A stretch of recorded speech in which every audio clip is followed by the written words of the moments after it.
அல்லாஹ் பாதுகாக்கணும். அப்ப ஃபஇன்னமாஹிய ஜஜ்ரத்துன் வாஹிதா. அடுத்த வசனத்துக்கு போமா. ஐதா குன்னா இவாமன் நஹிரா காலு தில்க இதன் கர்ரத்துன் ஹாசிரத்துன். முடிஞ்சிருச்சு. திரும்ப அல்லாஹ் சுப்ஹானஹு வ தஆலா மறுமைக்கு வந்துடுறான். ஃபஇன்னமாஹிய ஜஜ்ரத்துன் வாஹிதா. அட முட்டாள்களா, எந்த மறுமையை நீங்க கேலி கிண்டல் செய்றீங்களோ அதை நடத்துறது நமக்கு ஒன்றும் சிரமமானது கிடையாது. அந்த மறுமை எல்லாம் ஃபஇன்னமாஹிய, ஏற்கனவே மறுமையை பற்றி தானே பேசிக்கொண்டு வரப்படுது, அதனால அதுவெல்லாம் என்று சொல்லப்படுகிறது. அதுனா எது? அந்த மறுமையின் நிகழ்வு. ஃபஇன்னமாஹிய, அந்த மறுமையெல்லாம் ஜஜ்ரத்துன் வாஹிதத்துன். ஜஜ்ரத்துன்னு சொன்னா கடுமையான அதட்டல் சத்தம். ஜஜர யஸ்ஜிரு. இப்போ இந்த ஆடு மாடுலாம் ஓடாமல் நிற்கும் பாருங்க, சாயந்தரம் மேய்ச்சிட்டு வரும் பொழுது இன்னும் மேயலான்னு சுற்றிக்கிட்டே இருக்கும். அப்போ அந்த நேரத்தில் அந்த ஆடு மாடுகளை ஓட்டிட்டு போகிற மேய்ப்பாளர் என்ன செய்வான்? கத்துவான், அடி போடுவான். ஒரு சத்தம் தான், எல்லாம் தலை தெறிக்க ஓடும். அந்த மாதிரி ஜஜர யஸ்ஜிரு ஜஜ்ரன், அதில் தான் ஜஜ்ரத்துன். அதுவெல்லாம் ஒரே சத்தம் தான், ஒரே அதட்டல் சப்தம் தான். வாஹிதத்துன். புரியுதா? ஃபஇன்னமாஹிய ஜஜ்ரத்துன் வாஹிதத்துன். இதுக்கு என்ன விளக்கம் சொல்றாங்க? அதாவது ஃபஇன்னமாஹிய ஸைஹத்துன் வாஹிதத்துன், ஒரே ஒரு சத்தம் தான். வனஃப்ஹத்துன் துன்ஃபஹு ஃபிஸ்ஸூர், அந்த சூருல ஊதப்படக்கூடிய அந்த ஊதுதல், அந்த சத்தம். வதாலிக ஹுவ ஸஜ்ரத்து. புரியுதுங்களா? ஹசன் பஸ்ரி ரஹ்மத்துல்லாஹி அலைஹி அவர்கள், அதே போல முஜாஹித் ரஹிமஹுல்லா, எல்லாரும் என்ன சொல்றாங்க? ஸஜ்ரத்துன் வாஹிதத்துன் கால ஸைஹத்துன், ஒரு பயங்கரமான சத்தம் அது. இப்னு ஸைத் சொல்லும்போது ஐ அந்நஃப்ஹத்து ஃபி சூரிலே, சூரிலே ஊதப்படக்கூடிய அந்த ஊதுதல்.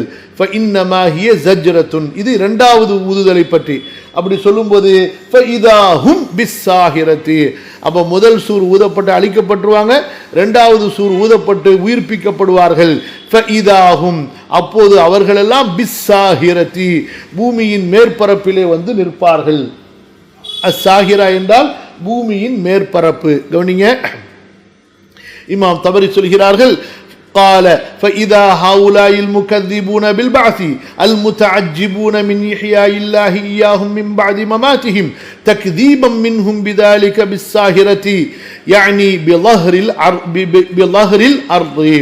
அதாவது மறுமையை பொய்ப்பித்து கொண்டிருந்தவர்கள் அல்லாஹ் தங்களை மீண்டும் உயிர்ப்பிப்பான் என்பது கூறப்பட்டால் அதை ஆச்சரியமாக பேசிக் கொண்டிருந்தவர்கள் அவர்களெல்லாம் அங்கே அந்த பூமிக்கு மேலாக கொண்டு வந்து நிறுத்தப்பட்டு விடுவார்கள், ஒரே ஊதுதல்ல. புரியுதா?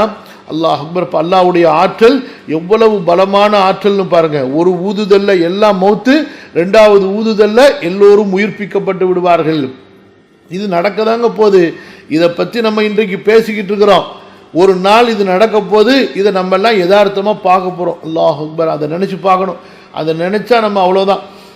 இந்த உலகம் நமக்கு ரொம்ப லேசாயிடும், அதிகமாக ஆசைப்படவே மாட்டோம். மறுமையை நம்ம நினச்சிட்டோம்னா இந்த உலகத்தினுடைய ஆசைகள் எல்லாம் நமக்கு சுருங்கி போயிடும், குறுகி போயிடும், குறைஞ்சி போயிடும். இந்த மறுமையை நினைக்காதனால தான் நம்ம கற்பனை கோட்டைகள் கட்டி கொண்டு அந்த கற்பனையில் வாழ்ந்துகிட்டு இருக்கிறோம்.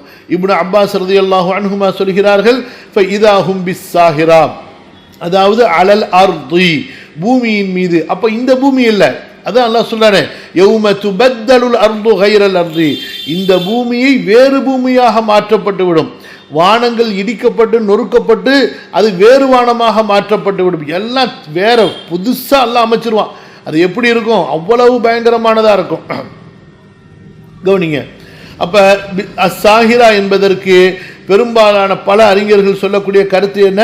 ஐ அல் அர்ல், பூமி, பூமியினுடைய மேல் பரப்பு என்பதாக கருத்து சொல்கிறார்கள். ஹசன் பஸ்ரி ரஹ்மத்துல்லாஹி அலைஹி அவங்களும் அஸ்ஸாஹிரா என்று சொன்ன ஐ அலா வஜ்ஹில் அர்தி, பூமியினுடைய மேற்பரப்பு. முஜாஹித் ரஹிமஹுல்லா அவர்கள் கருத்து சொல்லும்போது அஸ்ஸாஹிரா என்றால் அல் மக்கான் அல் முஸ்தவி, சமமான இடமா இருக்கும். அல்லாஹ் தஆலா சொல்கிறான் அல்லவா, யஸ்அலூனக அனில் ஜிபால் ஃபகுல் யன்சிஃபுஹா ரப்பி நஸ்ஃபா ஃபயதருஹா காஅன் ஸஃப்ஸஃபன் லா தரா ஃபீஹா இவஜன் வலா அம்தா. நபியே, மலைகளை பற்றி கேட்கிறார்கள். மலைகளை அல்லாஹ் தஆலா தவிடுபொடியாக ஆக்கி விடுவான், இந்த பூமியை சமமாக ஆக்கி விடுவான். அதில் மேடும் இருக்காது, பள்ளமும் இருக்காது, எல்லாம் ஒரே மாதிரி. புரியுதா? அந்த லெவலுக்கு கொண்டு வரப்பட்டு விடும்.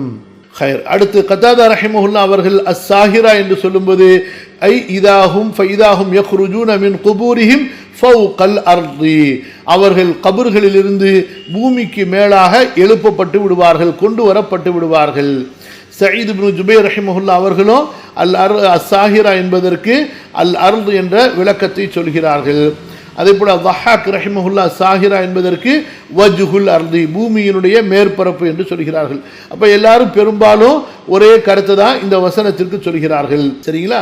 இப்னு ஸைத் ரஹிமஹுல்லாஹ் அவர்களும் அஸ்ஸாஹிரா என்றால் லஹ்ருல் அர்தி ஃபௌக லஹ்ரிஹா, இந்த பூமியினுடைய முதுகு, புரியுதுங்களா? பூமியினுடைய இந்த மேற்பரப்புக்கு மேல ரொம்ப தெளிவான ஒரு பூமியாக அது ஆக்கப்பட்டு விடும். சில பேர் அஸ்ஸாஹிரா என்பது அது ஒரு குறிப்பிட்ட இடம், புரியுதுங்களா?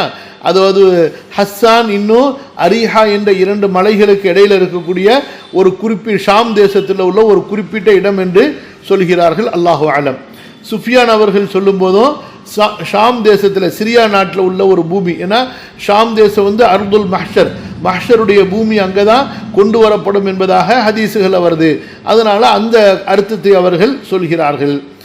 அதாவது இன்னும் சில அறிஞர்கள் வஹ்ப் இப்னு முனப்பிஹ் போன்ற தாபீன்கள் சொல்லும்போது அது ஒரு குறிப்பிட்ட ஒரு மலை, அது பைத்துல் முகத்தஸுக்கு அருகில் இருக்கு, அங்கே தான் மக்கள் எழுப்பப்படுவார்கள் என்பதாக சொல்கிறார்கள். கத்தாதா ரஹிமஹுல்லாஹ் அவர்களுடைய தஃப்சீரில் வருகிறது, அஸ்ஸாஹிரா என்பது அதாவது நரகத்தை குறிக்கிறது. அப்போ 2வது முறை உயிர் கொடுக்கப்பட்டதற்கு பிறகு கடைசியில் முடிவு என்னாகும், எண்டு என்ன, அந்த காஃபிர்களுடைய எண்டு, யார் மறுமையை பொய்ப்பித்து கொண்டிருந்தார்களோ அவர்கள் நரகத்தில் தள்ளப்படுவார்கள். அந்த எண்டு அல்லாஹு தஆலா இங்கே சொல்லி காட்டுறான். சாஹிரா என்றால் நரகம், ஜஹன்னம் என்று அவர்கள் சொல்கிறார்கள். ஆக இத்தனை விளக்கங்களை அறிஞர்கள் கூறுவதை நாம் பார்க்கிறோம். எல்லாமே இதுக்கு பொருத்தமான அர்த்தம் தான். அதனால தான் இமாம் தபரி ரஹ்மத்துல்லாஹி அலைஹி அவர்கள் இந்த எல்லா கருத்தையும் சொல்லிட்டு போயிடுறாங்க. இதில் ஏதாவது ஒன்று மட்டும்தான் உறுதியானதாக இருக்குமேனால் அதை நமக்கு அவங்க உறுதிப்படுத்திடுவாங்க. கவனிங்க, அப்போ இந்த சூராவுடைய ஆரம்பத்தில் அல்லாஹ் சுப்ஹானஹு வ தஆலா 5 பொருட்களின் மீது சத்தியம் செய்கிறான். அந்த 5 பொருட்கள் மலக்குகளாக இருக்கலாம் அல்லது அல்லாஹுடைய வேறு படைப்புகளாக இருக்கலாம். சத்தியம் செய்து மறுமை நிகழும் என்பதை சொல்லிவிட்டு அந்த மறுமை எப்போது நிகழும், யௌம தர்ஜுஃபுர் ராஜிஃபத்து தத்பஉஹர் ராதிஃபா என்று 2 சூர்களை பற்றி அல்லாஹு தஆலா சொல்லி காட்டிவிட்டு 2வது சூர் ஊதப்பட்டு மனிதர்கள் உயிர் கொடுத்து எழுப்பப்பட்டால் அப்ப பாவிகளுடைய மறுமையை நம்பாத அந்த காஃபிர்களுடைய நிலை எப்படி இருக்கும்? குலூபு யௌம இதின் வாஜிஃபத்துன் அபுசாருஹா காஷிஅத்துன் என்று அல்லாஹ் சொல்றான். அடுத்து அந்த காஃபிர்கள் இந்த உலகத்தில் இருக்கும்போது அல்லாஹுடைய நபியை, மார்க்கத்தை, மறுமையில் எழுப்பப்படுவதை எவ்வளவு கேலி கிண்டல் செய்து கொண்டிருந்தார்கள். யகூலூன இன்னா லமர்தூதுன ஃபில் ஹாஃபிரா ஐதா குன்னா இமாமன் நஹிரா காலு தில்க இதன் கர்ரத்துன் ஹாசிரா. இந்த 3 வசனத்தில் அவர்கள் எவ்வளவு கேலி கிண்டல்கள் செய்தார்கள் என்பதை அல்லாஹ் சொல்லி காட்டுறான். அடுத்த வசனத்தில் அல்லாஹ் சுப்ஹானஹு வ தஆலா இந்த கேலி கிண்டல் செய்தவர்களுடைய முடிவை திரும்பவும் அல்லாஹ் உறுதிப்படுத்துறான். ஃபஇன்னமா ஹிய ஸஜரத்துன் வாஹிதத்துன் ஃபஇதா ஹும் பிஸ்ஸாஹிரா. 2வது முறை சூர் ஊதப்பட்டு ஒரே சத்தம்தான். அந்த சத்தத்தில் இவர்கள் எல்லாம் அந்த மஹ்ஷர் மைதானத்தில் கொண்டு நிறுத்தப்படுவார்கள். ஃபஇதா ஹும் பிஸ்ஸாஹிரா. புரியுதா? அதற்கு பிறகு அல்லாஹ் சுப்ஹானஹு வ தஆலா மீண்டும் மறுமையை பற்றி பேசுவதற்கு முன்பு இவர்களைப் போல, அதாவது மக்கால வாழ்ந்த காஃபிர்களைப் போல கியாமத்தை, ஆகிரத்தை, மறுமையில் எழுப்பப்படுவதை மறுத்து கொண்டிருந்த ஃபிரௌன் என்ற அந்த கொடிய தீயவனுடைய ஒரு வரலாறை சுருக்கமாக அல்லாஹ் சுப்ஹானஹு வ தஆலா எடுத்து கூறி இன்றைய கால காஃபிர்களுக்கு எச்சரிக்கையை அல்லாஹ் சொல்கிறான். இன்ஷா அல்லாஹ் அதை நாளை அமர்விலே நாம் பார்ப்போம். அஸ்தக்ஃபிருல்லாஹல் அஸீம் லீ வ லக்கும். இந்த வகுப்பு எந்த நேரத்தில் நடைபெறுகிறது?